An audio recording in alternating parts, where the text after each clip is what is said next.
Gee, you guys sure like to learn. Welcome back! Okay, so you know how many different uses there are for alcohols. You can drink them, use them to disinfect things, or use them as solvents in a chemistry lab. But they're also super useful for producing other substances. And that is exactly what we're going to be showing you today.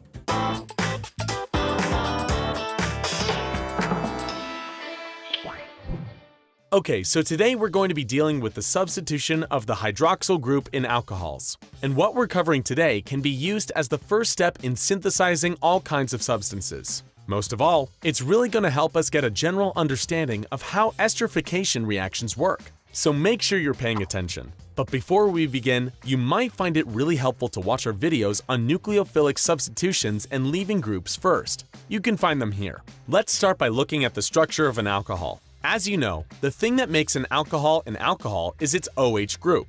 And that's exactly what we're trying to remove when we perform nucleophilic substitution. The only problem is, it's no easy task. Why, you ask? It's simple, really.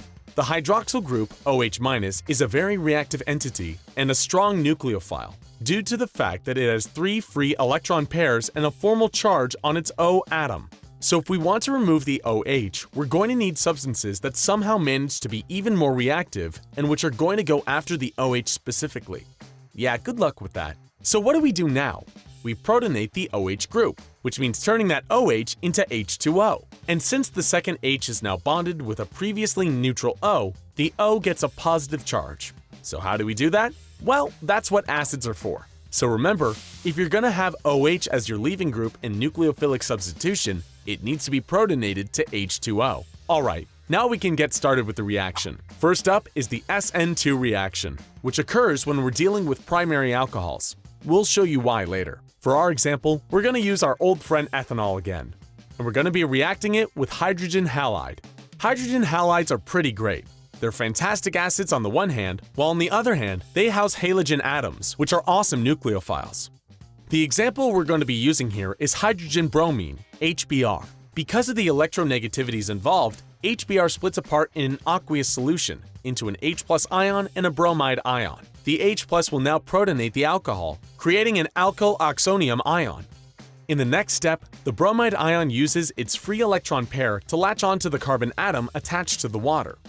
At the same time, the bond between O and C sticks to the oxygen, and now we find ourselves in a transition state. The neutral water dissociates and the bromide bonds with the carbon.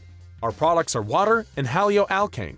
So remember, a primary alcohol reacts with a hydrogen halide to produce water and a haloalkane, and the whole process goes through a transition state. Now let's look at the SN1 reaction. This is what goes down when we've got secondary and tertiary alcohols. For our example here, we're going to use tert-butanol. And once again, it's going to be reacting with hydrogen bromide. Like before, this process causes HBr to dissociate and OH to get protonated to H2O. The difference between this and the SN2 reaction is that here, the water dissociates just so easily on its own without much outside influence. The dude just up and off he goes. What's left behind is something you're already familiar with, and that is the carbenium ion, an organic molecule with a positive charge on 1C.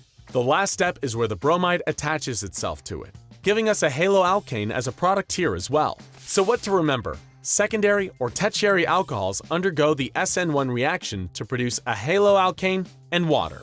Why each kind of reaction happens and via what mechanism is something you should already know. But just because we like you, we're going to go ahead and quickly spell it out one more time. In the SN2 reaction, both molecules play a direct role. The bromide attacks the C atom directly. This doesn't happen in the SN1 reaction, since the carbon here is claimed by 2 or 3 large organic residues that take up their place next to the carbon.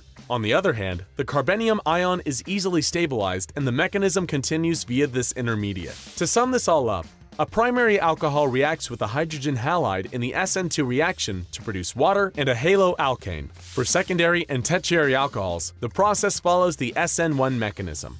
If you still feel like learning more about organic chemistry and you want to find out what else you can do with alcohols, just check out the rest of this playlist. Have fun!